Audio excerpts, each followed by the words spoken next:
பையன் கப்பல்ல ஏறினானா, பயந்துகிட்டு அழுதுகிட்டே இருந்தானா.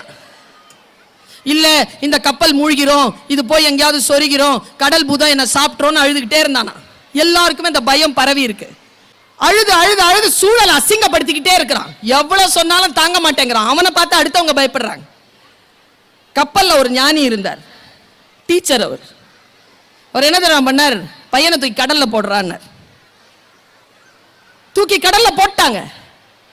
கடலில் தத்தளிக்கிறான், தவிக்கிறான், எல்லாம் செய்கிறான். உயிர் போற நேரத்துல ஓன கத்தும் போது 2-3 பேர் குதிச்சு அவனை காப்பாத்தி கப்பல்ல போட்டாங்க.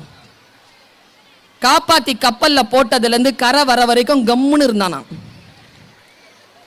ஏன் தெரியுமா? அவனுக்கு கடலின் ஆபத்து முழுமையாக தெரியவில்லை. அந்த ஆபத்தில் இருந்து காப்பாற்றி கொண்டிருக்கக்கூடிய கப்பலின் உன்னதமும் அவனுக்கு தெரியவில்லை. இது ஒரு அரபிய பழங்குடியினர் கதை. முதலில் நாம் பாதுகாப்பாக இருக்கிறோம் என்கின்ற நம்முடைய வீட்டிற்கான சூழலை குழந்தைகளுக்கு நன்றி உணர்வோடு கடத்துங்க. எனக்கு என்ன பண்ணிட்டீங்க நீங்க அப்படின்னு கேட்கிறான்.